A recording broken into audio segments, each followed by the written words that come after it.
Jharkhand Government, Tulum, Ranchi. Very good morning to all of you. Faculty of this Faculty Development Program, Dr. Aman Vallabh Sahab, Mr. Mangal Topo, and most important, all the participants of this Faculty Development Program for Technical Education. It's a great pleasure for our institute to conduct this type of Faculty Development Program.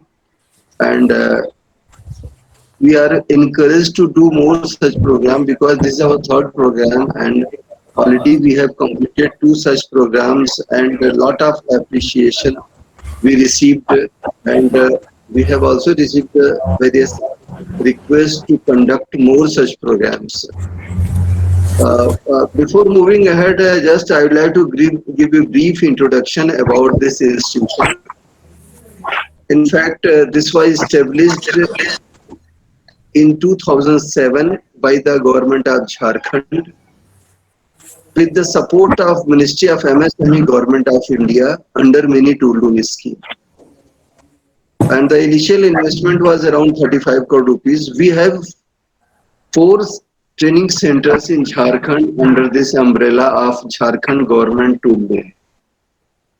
One is in Ranchi, other is in Dumka, and Gola, and in Badkagaon also. Another center is coming up in Itkori, Chatra district of Jharkhand. I would like to give you the brief introduction that we can divide our activities in two parts. One is the training, other is the production. First, let me tell you about what production we have. We have a full-fledged production department engaged in design and manufacturing of jigs, fixtures, mold, gauges, die casting dies, press tools, and we are the authorized vendor of Tata Motors, Jindal Steel, Heavy Engineering Corporation, and various facility center for these industries, MSMEs. We have a twofold objective of having this production department where we are undertaking all these activities. One is to helping industries, supporting them, providing them consultancy for their critical jobs, and other is giving on-job training to our students. Because in training area, we are conducting our flagship course, 4-year diploma in tool and die making in Ranchi, while in our Badkagaon center, we are conducting ITI courses also in Badkagaon and Gola center, ITI in various states, diploma as well as ITI also. Apart from this, we are conducting various skill development programs in the area of like fitter, welder, machinist, electrician, CAD, CAM, pro engineer, 3D printing technology, laser cutting technology, mobile phone repairing, hardware. We have 60 to 70 courses. I will not take much time on this. And with this, once again, I would like to welcome all of you, all the participants, all the principals, directors, faculty members of various prestigious institutions. Please accept my heartfelt welcome to all of you. And I will hand over again mic to Mr. Mangal Topo, our training in charge. Thank you very much. Have a good day. Thank you, sir. And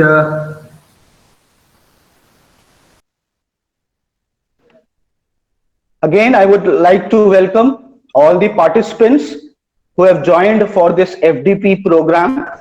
And हमारे इस programme के लिए जुड़ने के लिए देश के विभिन्न राज्यों से लोग फैकल्टीज जुड़े हैं, जैसे आंध्र प्रदेश, गोवा, जम्मू एंड कश्मीर, झारखंड से, उड़ीसा से, पंजाब से और वेस्ट बंगाल से। सभी फैकल्टीज का हम स्वागत करते हैं। और इस 6 दिन के जो कार्यक्रम है उसमें मैं शुरुआत में अपने ही संस्थान का एक छोटा सा संक्षिप्त में एक पावर पॉइंट प्रेजेंटेशन आपको दिखाना चाहूंगा।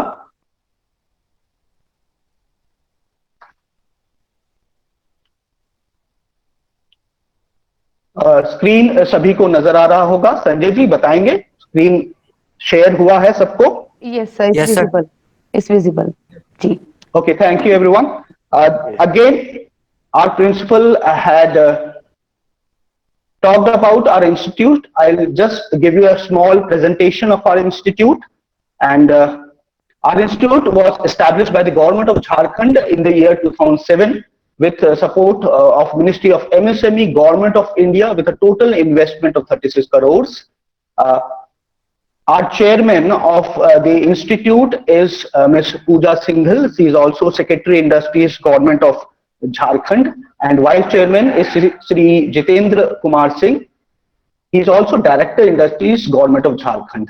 Our institute is a society, and it has two important wings, one production and another training. And we have our institute located at different places in Jharkhand. One is situated at Tatisilwe, Ranchi, another at Jardaha, Dumka. And both of our institute are ISO certified in 9001, ISO 50001 and ISO 29990. And these are the vision of our organization: fostering growth of MSMEs by providing techno-managerial support services in engineering and allied fields through lean manufacturing, design clinics, incubators, and working as common facility centers. Focus on guiding weaker section of the society for employment and self-employment. To become internationally acclaimed center of excellence in providing solutions in design, development, manufacturing, skill development and upgradation, and project consultancy. And these are the various objectives which we need to fulfill. First, we have to manufacture jigs, fixtures, gauges, press tools, forging dies, pressure casting dies, and other toolings for small scale industries, advanced tool making processes using CAD/CAM techniques to be adopted. Second, to provide training facility in tool manufacturing and tool design in order to generate a workforce of skilled workers, supervisors, engineers, designers, etc. To work as a nucleus center for providing consultancy information services, documentation, etc.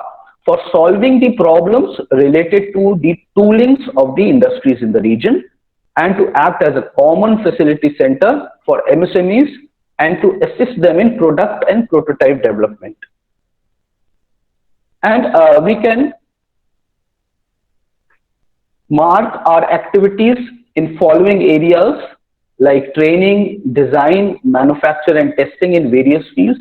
And we also support institutes of higher learning in research work in various fields like reverse engineering, rapid prototyping, surface integrity, micro manufacturing and computer integrated manufacturing. And as you can see on your screen, ये photo है एक hand sanitising, ultraviolet hand sanitising machine जो कि हमारे संस्थान के faculties ने develop किया था ड्यूरिंग द कोविड पीरियड के टाइम जब क्लासेस सस्पेंडेड थी, स्टूडेंट्स नहीं आ रहे थे, तो हमारे फैकल्टीज ने एक ये अल्ट्रावायलेट सैनिटाइजिंग मशीन को डेवलप किया और इसको मार्केट भी किया in different government departments. Similarly, a foot operated hand sanitizing machine जो हमारे faculties ने संस्थान में ही इसको डिजाइन फैब्रिकेट करके डेवलप किया.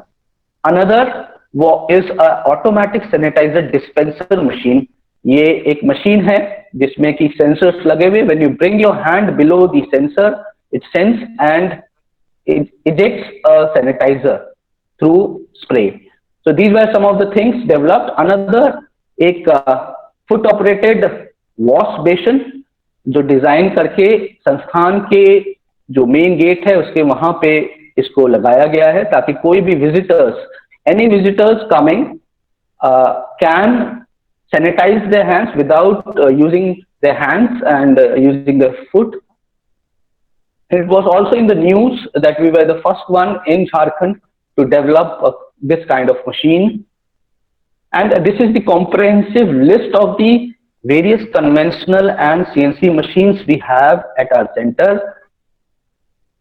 and some of the photographs of the CNC machines which we have. As you can see, the various CNC machines, CNC turning, grinding, injection molding machine, milling machines, and the innovative projects. Let me tell you that हम लोग अपने students को, हमारे यहाँ पे जैसे sir ने बताया, 4 वर्ष का diploma in tool and die making course चलाया जाता है और हम अपने इन स्टूडेंट्स को निरंतर हम लोग उनको प्रोत्साहित करते हैं कि वे इनोवेटिव प्रोजेक्ट्स बनाएं, कुछ भी इनोवेटिव आइडियाज है उन पे काम करें। जैसे आप देखते हैं अपने स्क्रीन में, उन्होंने एक सोलर सेल से संचालित एक बाइसिकल बनाया है, एक 3 व्हीलर बनाया है, अगेन सोलर से संचालित, ये डिफरेंटली एबल्ड पीपल के लिए। और जैसे आप फोटो में देख सकते हैं, एक फॉर्मूला स्टाइल कार है जिसमें कि एक हर साल एक प्रतियोगिता होती है नोएडा के सर्किट में। तो ये जो कार है, इसके जो भी क्रिटिकल कंपोनेंट्स थे वे स्टूडेंट्स ने खुद यहाँ हमारे संस्थान के प्रोडक्शन डिपार्टमेंट में बनाए। इसी के साथ आप देख सकते हैं एक मोटराइज 3 व्हीलर पे काम कर रहे हैं हमारे स्टूडेंट्स, और एक जो बहुत ही महत्वपूर्ण, हाइड्रोजन को यूज करके as a cooking gas use करने के लिए लड़कों ने प्रयास किया है और इसको एज अ पेटेंट भी अप्लाई किया गया है संस्थान के द्वारा। इसके अलावा आप फोटोज में देख सकते हैं लड़कों ने खुद डिजाइन और फैब्रिकेट करके एक क्रेन बनाया है, एक ऑटोमेटिक सीड फीडर।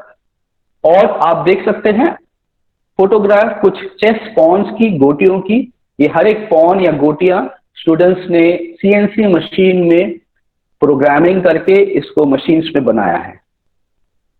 आप फोटो में देख सकते हैं कुछ स्किल डेवलपमेंट प्रोग्राम जो कि हम स्टूडेंट्स, गर्ल्स और बॉयज दोनों के लिए चलाते हैं। आप फोटो में देख सकते हैं गर्ल कैंडिडेट्स भी जो कन्वेंशनल मशीन है उसमें हैंड्स ऑन एक्सपीरियंस ले रहे हैं।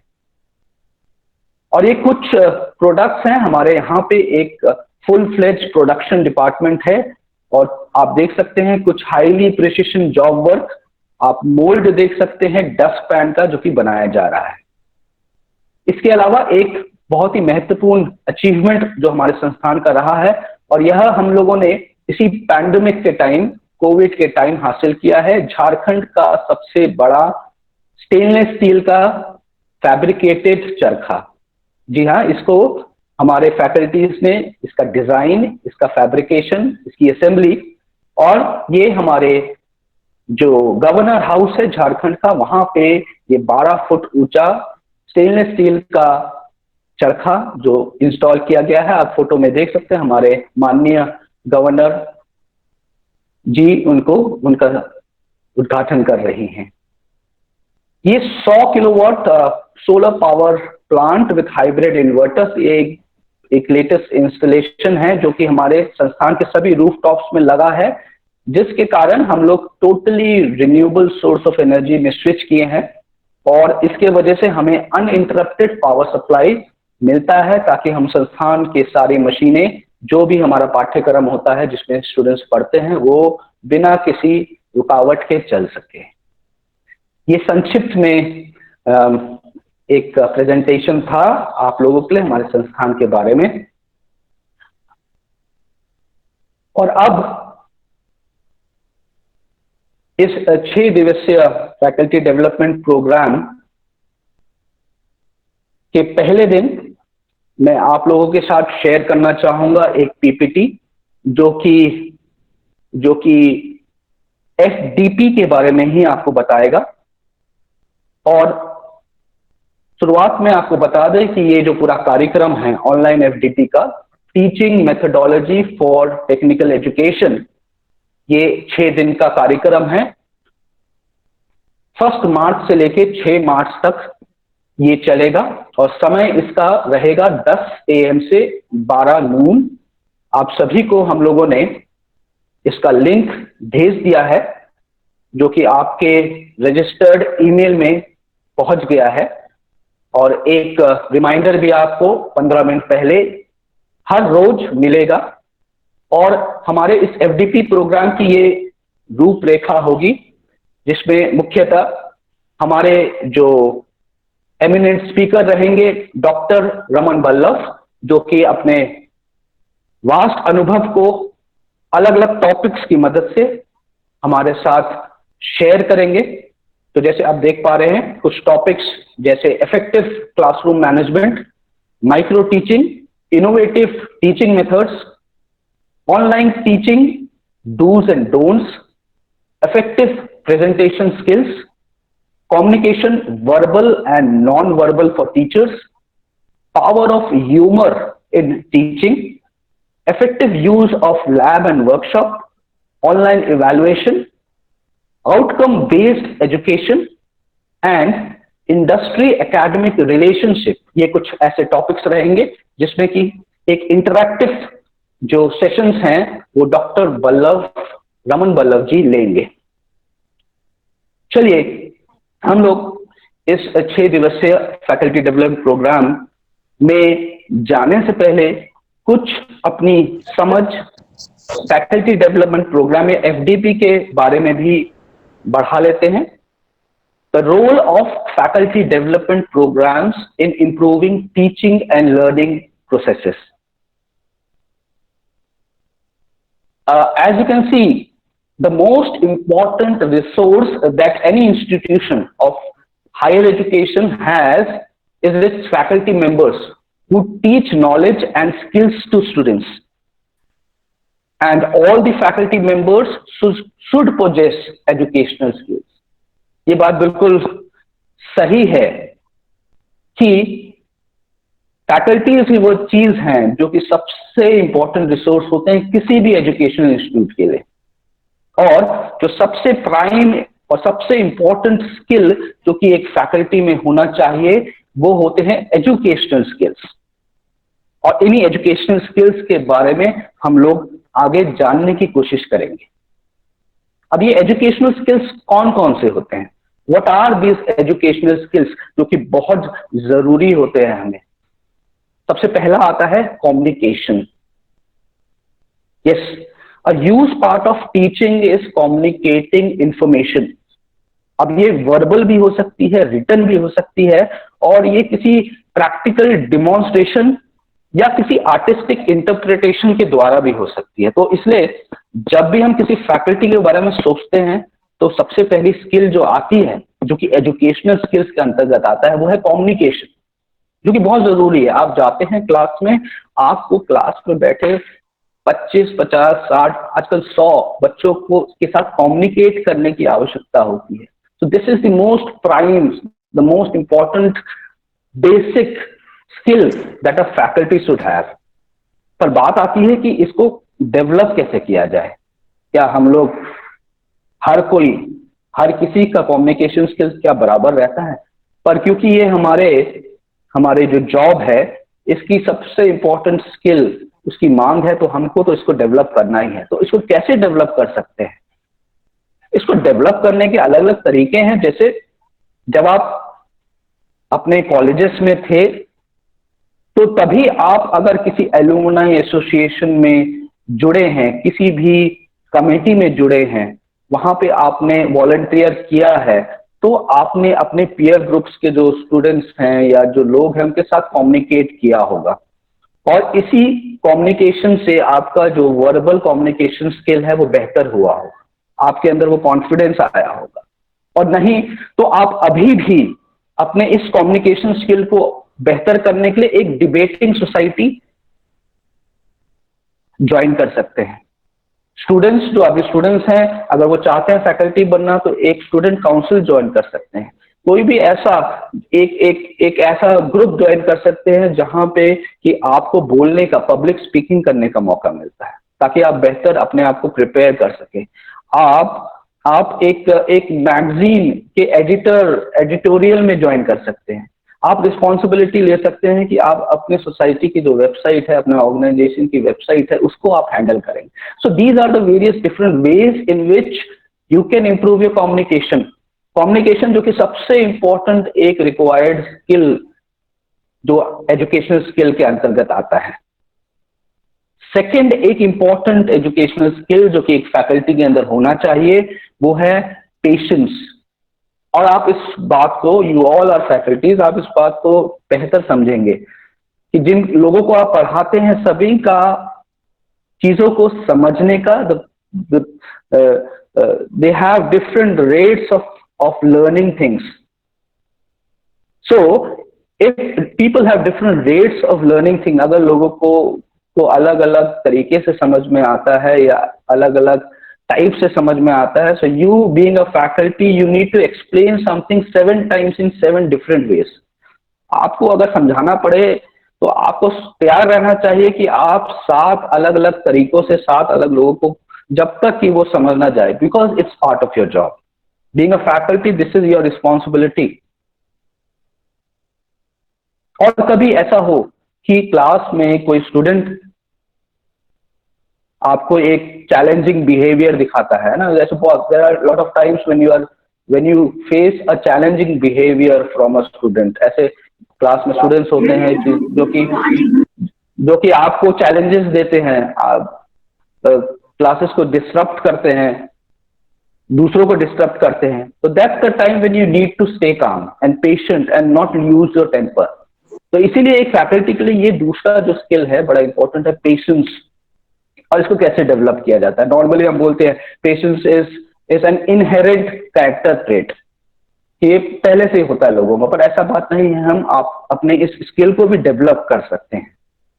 और इसको कैसे डेवलप किया जा सकता है? पेशेंस को always think before you speak. जब आप बोलते हैं तो एक अपनी बातचीत में ठहराव लाइए, पहले सोचिए फिर बोलिए। मेक पेशेंस योर एवरीडे गोल, है ना? मेक पेशेंस योर एवरीडे गोल। और ऐसा जब आप करिएगा तो ये जो पेशेंस वाला जो कैरेक्टरिस्टिक है आप में आएगा, and it will be a very useful educational skills. So it will transform your teaching in class 2। Another very important skill is creativity. You know, people learn best when they are doing something fun and interesting. जब पढ़ाने के learning teaching methodology में जब एक fun आ जाए तो students as well as faculties ज्यादा एंजॉय करते हैं। So it's up to you to be creative in your approach. और इसके लिए जो भी नोवेल वेज हो सकते हैं, नए तरीके हो सकते हैं, इंजॉयबल वेज हो सकते हैं, वो आपको सोचना है, आपको डेवलप करना है। और एक फैकल्टी कैसे क्रिएटिव हो सकता है? उसको क्रिएटिव होने के लिए ही need to take up some artistic jobs like painting, music, drama. So a faculty should have interest in artistic work. अगर वो किसी पेंटिंग करने का शौक रखता है, ड्रामा, म्यूजिक का शौक रखता है, तो वो क्रिएटिविटी वाली जो क्वोशंट है वो जरूर उसमें आएगा। It should be used to sharing ideas, brainstorming when you have a problem. और ये एक ऐसा स्किल है which helps you to connect with your colleagues. So you need to come up with more creative solutions all the time. और इसलिए आपको inspiration लेने की जरूरत है। तो इसलिए you need to take opportunity to volunteer in a classroom and learn from the teacher's approach. So creativity is one important educational skill that all faculty should have. Let's talk about enthusiasm. Yes. And do you know enthusiasm is infectious? अगर आप enthusiastic हैं तो आपके class के सभी students they also become enthusiastic of what they're going to learn from you. और आपका enthusiasm तब रहेगा जब आप अपने सब्जेक्ट को प्यार करते हैं। When you love your subject, you love your job. You will be able to engage people whom you teach. और ये enthusiasm कैसे डेवलप किया जा सकता है? क्योंकि ये बात बिल्कुल ट्रू है कि it's very hard to fake enthusiasm. आप एंथुजियाज्म को फेक नहीं कर सकते हैं। तो इसलिए आप कभी भी ऐसा सब्जेक्ट, ऐसा कोई विषय वस्तु ना ले ले जिसमें कि आपकी रुचि नहीं है, because you will be enthusiastic only for teaching subjects you have command upon. तो ऐसे सब्जेक्ट्स लीजिए जिनको आप बहुत दिन से चाहते हैं, जिसकी आपकी बहुत गहरी समझ है। इसीलिए you need to take up subjects which you love.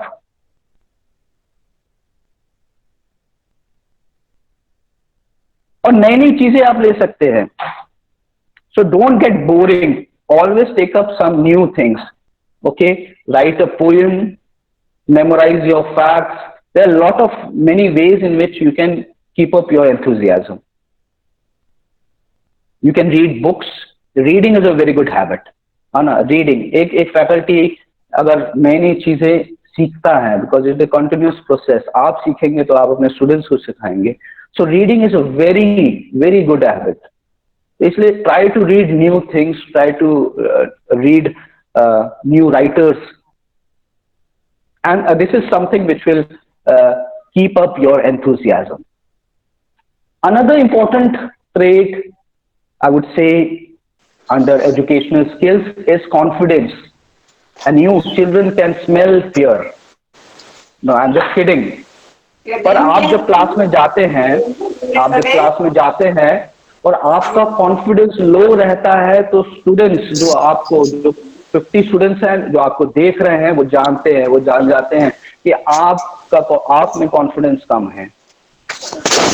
So confidence is very important, very important. When you are standing up directing a class, whether you are talking to adults or you are talking to students, confidence is something which you require.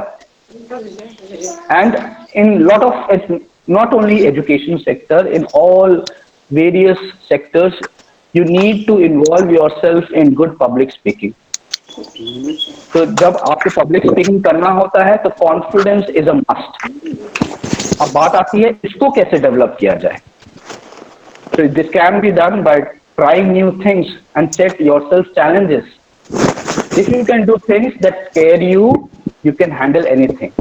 तो अपने confidence को बढ़ाने के लिए वो सारी चीजें जिसको करने के लिए आपको डर लगता है, वो करने की कोशिश करिए।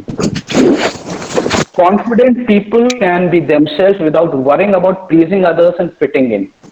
तो कई बार हम लोग क्या करते हैं, बस अपना कॉन्फिडेंस हमारा लो रहता है, तो जो सामने वाला बोल रहा है उसी को ही यस बोलते हैं, कॉन्ट्राडिक्ट नहीं करते हैं, जबकि हम जानते हैं कि वो गलत है, हम सही हैं। And if this is hard for you, experiment with saying words no and I disagree. जब आप बोलने शुरू कर देंगे कि no, I disagree, I have a different point of view, so this will help you build your confidence. Furthermore, dedication.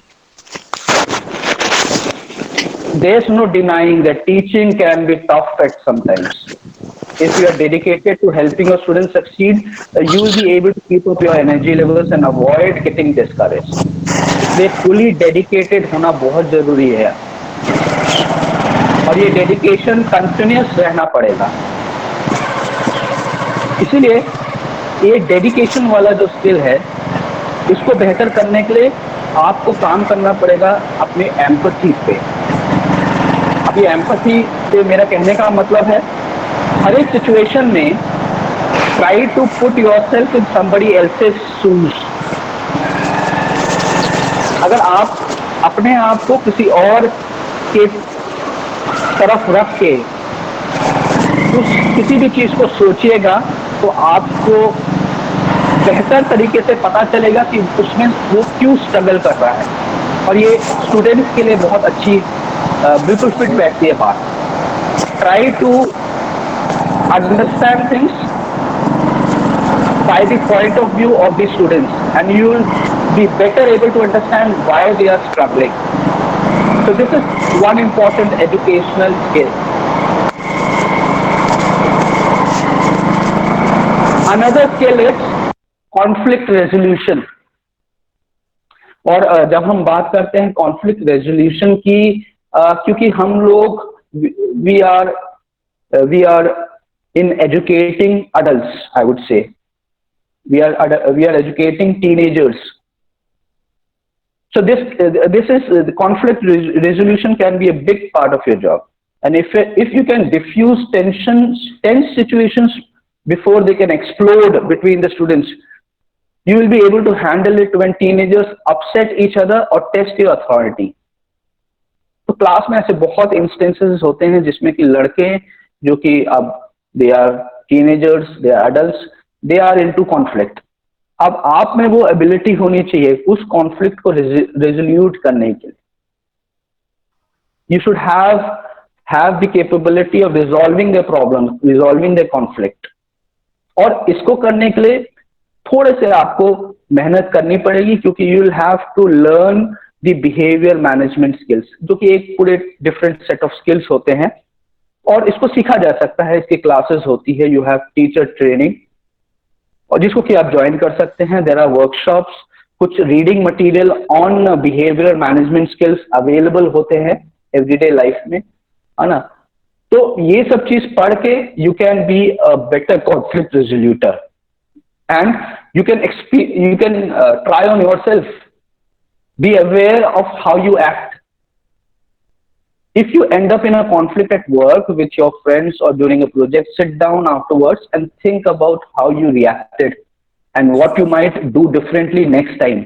तो आप शुरुआत अपने आप से कर सकते हैं। ऑफिस में आपका कैसे दिन बीता, आपकी कितने लोगों से बहस हुई, वापस घर आके उसके बारे में थोड़ा सोच विचार करिए कि आपने क्या बोला, कैसे आपने रिएक्ट किया, क्या कुछ बातों पे आप खुद अपने आप में संयम रख सकते थे।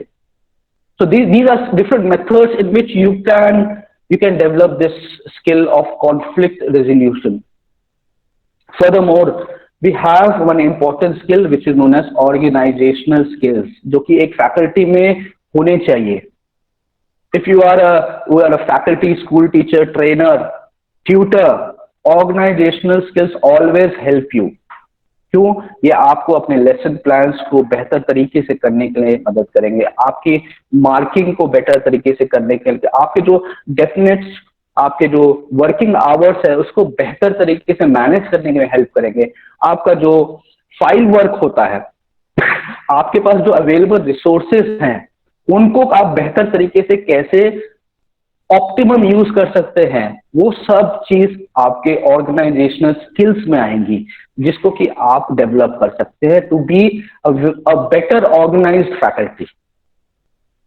और इसको डेवलप करने के लिए ये बहुत पहले से स्टार्ट हो जाता है। वैसे organisation when you study, for example आपके कोई फेलो फैकल्टी ने आपसे एक पर्टिकुलर सब्जेक्ट के नोट्स मांगे, तो आप किस तरह से अपने आप को एक ऑर्गेनाइज करके वो नोट्स आप उनको प्रोवाइड करोगे। सबसे पहले आप you will sit down and work a whole system from where you will get the notes, from which books you will get it. तो एक पूरा सिस्टम वर्कआउट, ये जस्ट एग्जांपल मैं बता रहा हूँ किस तरह से आप एक ऑर्गेनाइज तरीके से कोई भी अपना काम है इसको कर सकते हैं। You can make a calendar for yourself, up to date, and plan your work to be done in the coming week, in the coming month. और ये चीज नहीं है तो इसको आप स्टार्ट कर सकते हो। ये एक कैलेंडर बना के आप अपने जो एक्टिविटीज हैं, आपके जो जॉब्स हैं, आपकी रिस्पॉन्सिबिलिटीज हैं, उसको आप पेन डाउन करके एक बड़े ही ऑर्गेनाइज तरीके से एक कैलेंडर बना सकते हैं। So these are the important educational skills. और जब हम किसी फैकल्टी की बात करते हैं तो ये बड़े इंपॉर्टेंट स्किल्स हैं जो कि होने चाहिए, सब में होने चाहिए, और ये इनको इन पर निरंतर डेवलपमेंट किया जा सकता है बेहतर बनाने के लिए, है ना। इसलिए some teachers are loud and energetic, others are quiet and dedicated. तो अलग अलग तरह के टीचर्स होते हैं and all the teachers make a difference in their own way.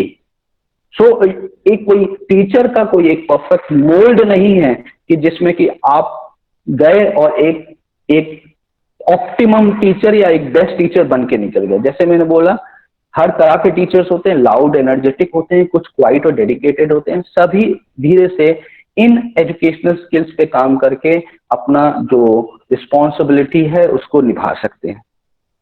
Further हम चलते हैं एजुकेशनल स्किल्स के बाद हम बात करेंगे the whole conceptualisation of faculty development programme higher education में। क्या कॉन्सेप्ट बना कैसे, ये बेसिकली वो सारी एक्टिविटीज जो कि हेल्प करती है टीचर्स को उनके टीचिंग स्किल्स को इम्प्रूव करने के लिए, डिजाइन अपने एक इम्प्रूव्ड करिकुलम को डिजाइन करने के लिए, और जो जो मैं बात कर रहा था ऑर्गेनाइजेशनल क्लाइमेट जो होता है एजुकेशन का, ये सारी एक्टिविटीज पे काम करने के लिए ही एक फैकल्टी डेवलपमेंट प्रोग्राम को कॉन्सेप्चुअलाइज किया गया था कि अगर एक फैकल्टी डेवलपमेंट प्रोग्राम कराया जाएगा तो वो टीचर्स को इन सब चीजों में हेल्प करेगा, teaching skills, design, improved curriculum में, और ऑर्गेनाइजेशन क्लाइमेट जो होता है पूरा जो एजुकेशन का किसी भी इंस्टीट्यूट में होता है उसको और बेहतर करने के लिए।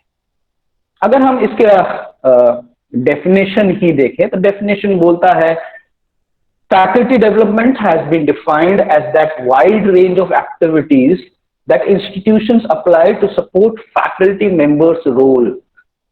These includes programs designed to improve the performance of faculty members in education, research and administration, as well as augmenting organizational capacities and culture. अब बात आती है कि ये फैकल्टी डेवलपमेंट प्रोग्राम्स इंपॉर्टेंट क्यों है, why are they important, why are we required to undergo faculty development programmes. In recent times, there has been accumulating evidence about ineffectiveness of the traditional way of teaching. हमको change की क्यों आवश्यकता है, faculties को change की क्यों आवश्यकता है, क्यों ट्रेनिंग की आवश्यकता है, क्योंकि हमारे जो पुराने ट्रेडिशनल तरीके हैं पढ़ाने के वो ऑब्सोलीट हो गए हैं। And there has been continuous accumulating evidence about it कि जो हमारे जो पुराने तरीके हैं वो they are not capable of bringing about results. So we need to learn about new way of teaching. नए तौर तरीके जो हैं, नए तरीके जो हैं स्टूडेंट्स को पढ़ाने के, उनके बारे में सीखना बहुत जरूरी है। इसीलिए एफडीपी प्रोग्राम की आवश्यकता है। इंपॉर्टेंट है कि फैकल्टी डेवलपमेंट प्रोग्राम्स की मदद से फैकल्टीज रिस्पॉन्ड करना सीखे जो एडवांसेस हुए हैं टेक्नोलॉजी इनोवेशंस में। अब पुरानी चीजें बदल गई हैं, नई नई चीजें, नए इन्वेंशंस के कारण, नई टेक्नोलॉजी के कारण हमारा जो स्टडी मटेरियल है टेक्निकल एजुकेशन में वो नया हो गया है। At all levels from ITI, diploma, B Tech, undergraduate level, new things have come up.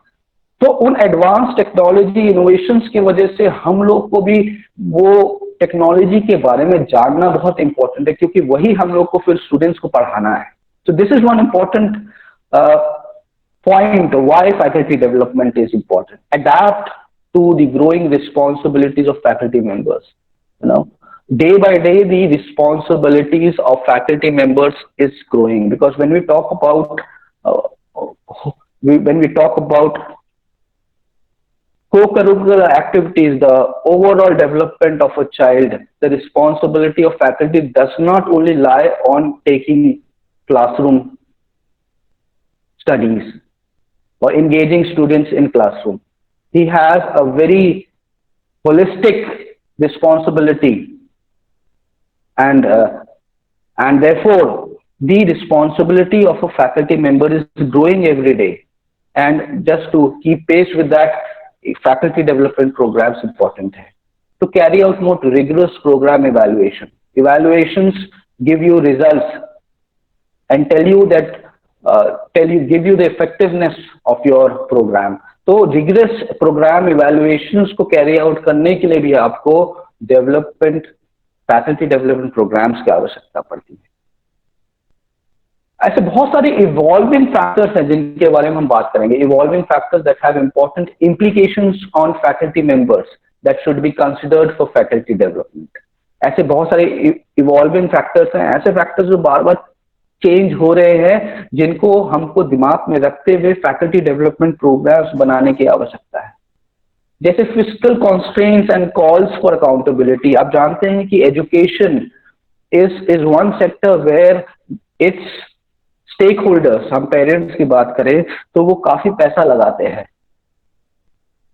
हर एक पेरेंट अपने स्टूडेंट्स के एजुकेशन के लिए खर्च करता है, और इसीलिए there is physical constraints and calls for accountability. इसलिए वी एज फैकल्टीज अकाउंटेबिलिटी बनती है कि हम उनको बेस्ट, क्योंकि वे इतना पैसा खर्च कर रहे हैं, हम उनको बेस्ट आउटकम दे, उनको बेस्ट उस उस जो जो पैसा उन्होंने लगाया है एजुकेशन में, हम लोग एज अ फैकल्टी उनको बेस्ट एजुकेशन दे। So this is one point.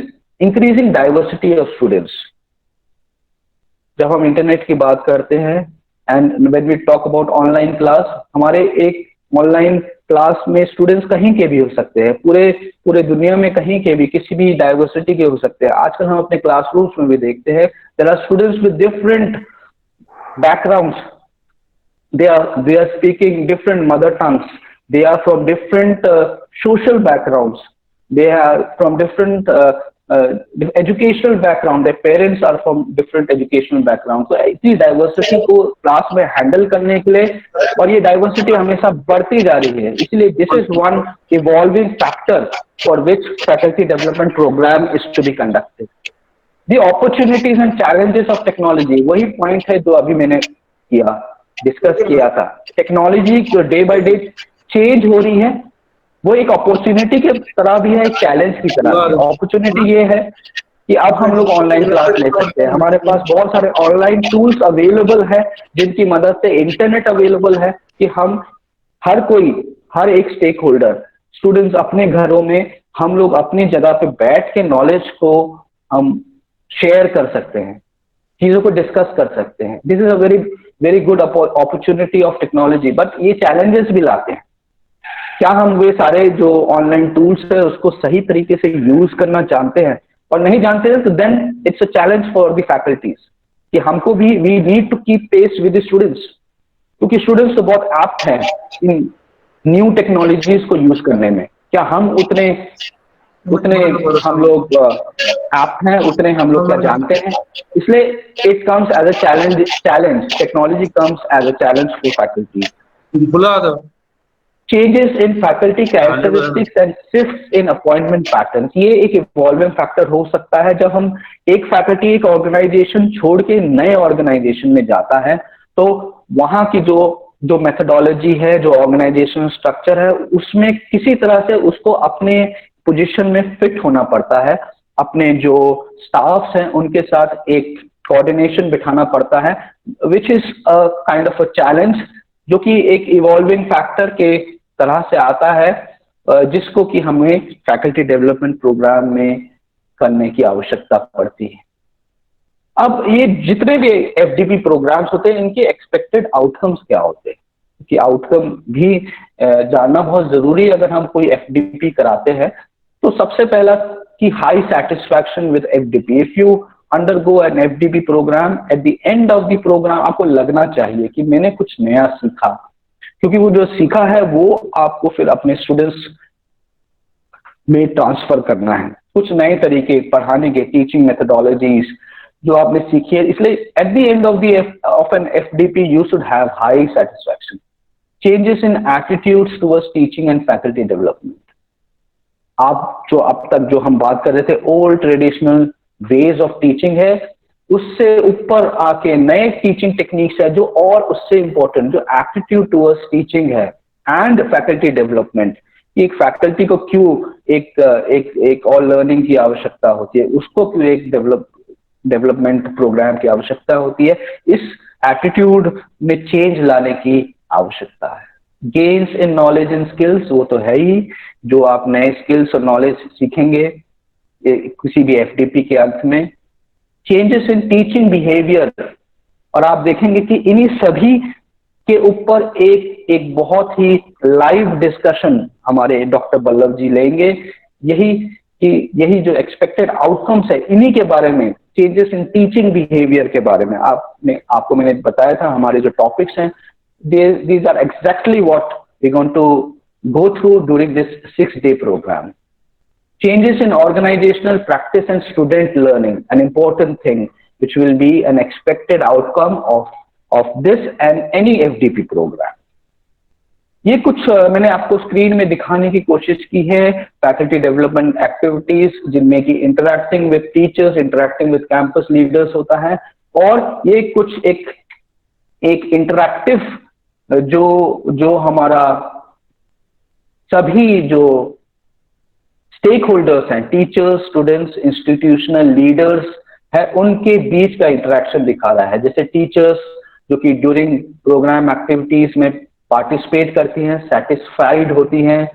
Changes after the activities जो कि टीचर्स में नजर आता है, कॉन्सेप्शंस ऑफ टीचिंग के बारे में, approaches to teaching, teaching practices, behaviour, attitudes towards teaching में चेंज आता है। अगर हम इंस्टीट्यूशनल लीडर्स की बात करें, मतलब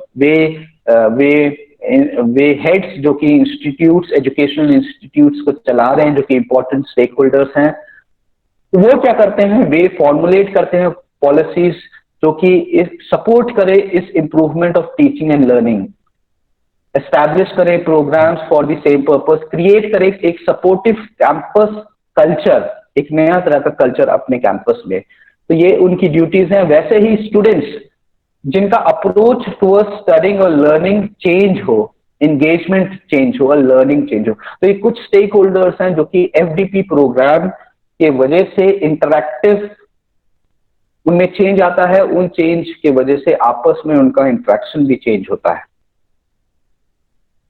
So this is the potential scope and purpose of faculty development programs among all its stakeholders. अब ways of establishing faculty development program, अब faculty development program कैसे चलते हैं, तो उनके लिए कुछ स्पेशल सेंटर्स भी बनाए जाते हैं, जैसे फैकल्टी डेवलपमेंट सेंटर्स। कुछ कमिटीज होती हैं जो कि आपको ऑर्गेनाइजेशनल लेवल में नजर आएंगी, जिनमें कि कमिटीज डिसाइड करती हैं कि किस कब क्या प्रोग्राम होना चाहिए, क्या टॉपिक्स होने चाहिए एक ऑर्गेनाइजेशन के अंदर। Programmes in advance teaching and learning that range from one time activity to regular scheduled workshop और सेमिनार। ये जो हम 6 दिन का कार्यक्रम करा रहे हैं वो संभवतः इसी के अंतर्गत आता है, जिसमें कि this is yes one time activity to it is a scheduled workshop of 6 days, या हम इसको सेमिनार या वेबिनार भी बोल सकते हैं। तो ये एक तरीका होता है फैकल्टी डेवलपमेंट प्रोग्राम कराने का। और एक 1 ईयर ट्रेनिंग प्रोग्राम होता है, टीचर्स ट्रेनिंग जिसको बोलते हैं, जिसका एक सर्टिफिकेशन भी होता है, वो हर एक लेवल में, हर एक लेवल ऑफ टीचिंग में कराया जाता है। So these are the various ways in which faculty development programmes are conducted.